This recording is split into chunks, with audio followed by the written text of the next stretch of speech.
Je voudrais vous faire réagir maintenant sur un autre sujet qui n'a pas non plus été abordé par Emmanuel Macron. Le Proche-Orient n'a pas été abordé, la question iranienne n'a pas été abordée, et il y a aussi la question simplement en Méditerranée autour du Sahara. D'ailleurs, c'est sur le plateau d'i24 News, il y a 48 heures, qu'un appel a été lancé par le premier vice-président du Sénat, Roger Karoutchi, et voici ce qu'il nous disait. On voit certains pays européens, je pense notamment à l'Allemagne, qui n'a pas spécialement de liens historiques avec le Maroc, sauf une tentative d'emprise allemande sur le Maroc au début du XXe siècle, mais qui n'a pas duré. Eh bien, on voit l'Allemagne qui reconnaît les accords faisant, enfin la position marocaine sur le Sahara.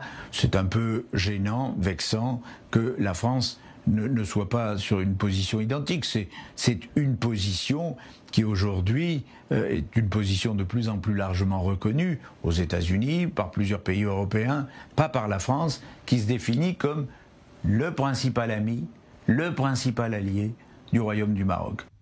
Gênant, vexant, ce sont les mots employés par Roger Karoutchi, premier vice-président du Sénat. Yves Deray, c'est vous d'ailleurs qui aviez interpellé dimanche Roger Karoutchi à mes côtés sur cette question. Le vice-président du Sénat qui a montré, ça nous a même surpris d'ailleurs, un engagement très clair qui tranche avec l'attitude timorée de la diplomatie française et même d'ailleurs avec le chef de l'État qui n'en a pas parlé ce soir.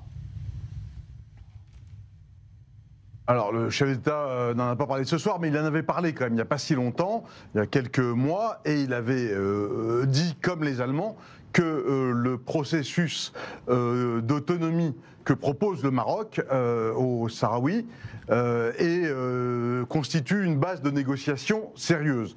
Donc les Français et les Allemands ne sont pas si éloignés que cela. En fait, si on regarde simplement le jargon diplomatique, les termes et l'attitude politique. En revanche, là où, en effet, Roger Karoutchi a raison, à mon avis, de s'indigner, c'est que la France est le grand ami du Maroc, en théorie. C'est le principal ami du Maroc. Et donc, le Maroc serait en droit d'attendre une attitude extrêmement dynamique pour inciter, en effet, à entamer ce processus qui pourrait conduire vers l'autonomie, ou en tout cas entamer ce processus de négociation, puisque maintenant les Américains le soutiennent, les Espagnols ont fait une volte-face spectaculaire et soutiennent aussi ce processus.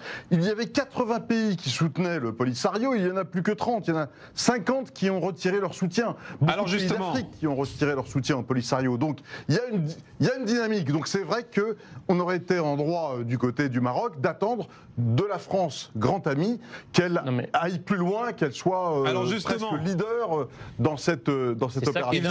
Et avant de donner la parole à Jean Messia, puisqu'on a Mohamed Chtatou qui est en direct avec nous depuis le Maroc à Rabat, Mohamed Chtatou, est-ce que vous êtes étonné de l'appel, ou surpris dans le bon sens par l'appel lancé par Roger Karoutchi, et partagez-vous la déception qu'il a exprimée sur la non-avancée de la France dans la reconnaissance du Sahara marocain ? Il y a 36 millions de Marocains qui partagent cette déclaration parce que la France est le grand ami du Maroc. Il y a une certaine alliance et il forme un couple, mais qui n'est pas parfait. Mais aujourd'hui, on se rend compte que la France n'est pas la France d'avant, qu'elle est en train de vendre le Maroc pour le gaz algérien ou pour d'autres idées qu'on ne connaît pas.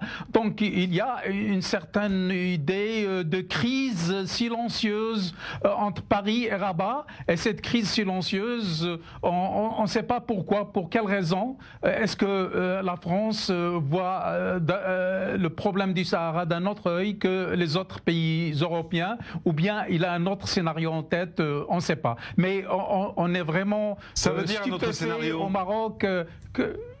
Je ne sais pas, moi, le scénario du Polisario, le scénario de l'Algérie, qui veulent un pays de 40 000 Polisariens dans le Sahara, alors que 200 000 de ces gens-là, des Sahraouis, sont au Maroc et que le Maroc a dépensé des milliards pour le développement du Sahara. On voit aujourd'hui les grandes villes du Sahara, les métropoles sahariennes. Il y a beaucoup de travail qui a été fait. Donc, pour la majorité, on ne sait pas ce qui se passe entre le Maroc et la France et que que la France, il y a une déception énorme au Maroc. Alors je voudrais d'ailleurs vous montrer, parce qu'on vous a posé aujourd'hui la question sur Twitter et sur Instagram, et je vous remercie, vous avez été extrêmement nombreux à répondre à notre question du jour. La France doit-elle reconnaître la souveraineté du Maroc sur le Sahara? Et à une écrasante majorité, à 90%, vous nous répondez oui. Il nous reste 3 minutes, donc je vous donne 1 minute chacun pour vous me donner votre analyse. Jean Messia, est-ce que c'est l'heure pour la France de passer le pas également? Oui, rapidement, moi je suis étonné, si vous voulez, que l'Allemagne ait reconnu comme ça, je dirais, la souveraineté marocaine sur le Sahara sans consulter la France. On eût imaginé qu'Emmanuel Macron, avant d'avoir un geste pareil, aurait demandé l'autorisation à l'Allemagne. Donc on voit bien qu'en matière de relations internationales, l'Allemagne reste l'Allemagne pendant que la France joue l'Europe. Bon, ça c'est la première chose. La deuxième chose, c'est que cette question en fait du Sahara et du Polisario, c'est une invention algérienne en réalité. Ce qui est d'ailleurs assez culotté de la part d'un pays, l'Algérie, qui a hérité d'un territoire immense à la faveur de la colonisation, sur lequel il a des droits, et notamment des droits énergétiques, puisque ces territoires sont très riches. Enfin, le Sahara est marocain de par sa population, puisque effectivement, les 500 000 personnes qui vivent au Sahara occidental, à peu près, la quasi-totalité, ce sont des Marocains qui s'y sont installés après 1976. Donc il n'y a aucune raison aujourd'hui, compte tenu des réalités historiques, géographiques et politiques, puisque le Maroc est un ami de la France, il n'y a vraiment aucune raison que la France ne reconnaisse pas cette souveraineté marocaine sur le Sahara. Je ne comprends pas pourquoi le gouvernement français tergiverse. Et si c'est juste pour une question de gaz, comme disait le général de Gaulle, la politique de la France ne se détermine pas à la corbeille. Alors, vous partagez l'analyse de Mohamed Chtatou. Amir Badran. En fait, il y a un duel d'intérêts. On revient toujours à la même question d'intérêt. Est-ce qu'on veut prendre une position? On sait qu'il y a un duel diplomatique entre deux États, entre l'Algérie et le Maroc. Mais à Paris, votre micro est ouvert. Je vous en prie. Il y a un duel diplomatique entre l'Algérie et le Maroc, comme je disais. Et en fait, quand on est en train de parler du Maroc, il faut se rappeler en fait qu'ils ont eu une contrepartie de la part de l'administration de Donald Trump en 2020 pour ce rapprochement avec Israël, dans les accords d'Abraham. Et en fait, ils ont eu une reconnaissance sur leur souveraineté sur le Sahara occidental. Mais en même temps, on a le problème algérien, c'est-à-dire que l'Algérie est un grand acteur sur la scène internationale européenne, surtout comme un exportateur de gaz. Et là-dessus, on n'a pas envie de la perdre. Et surtout, là, on a un petit dilemme. Et ça explique le choix compliqué et difficile pour la France. David Antonelli.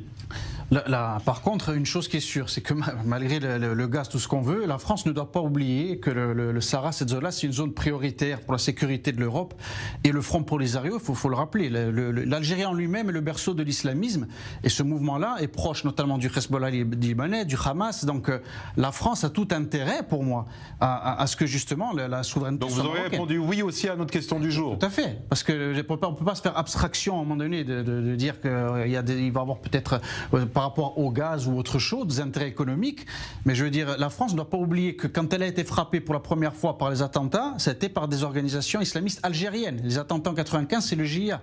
Et aujourd'hui, si on laisse développer le Front Polisario avec tout ce qui peut émerger de cela, la France sera peut-être l'un des premiers pays en Europe à être touchée. Donc c'est dans l'intérêt aussi pour la sécuritaire, France. Oui, je pense. C'est sur ce mot que s'achève ce débat. Plus court ce soir, vous l'aurez compris, parce que nous avons largement écouté et commenté l'intervention d'Emmanuel Macron en direct de la tribune de l'ONU. Je voudrais remercier Yves Deray et Jean Messia qui étaient en direct avec nous depuis Paris, Amir Badran, David Antonelli évidemment à Tel Aviv et Mohamed Chtatou qui était en direct avec nous depuis Rabat. Merci à tous. Dans un instant, gourmandise, Anna Cabana qui reçoit ce soir Jean-Paul Autoven. À demain.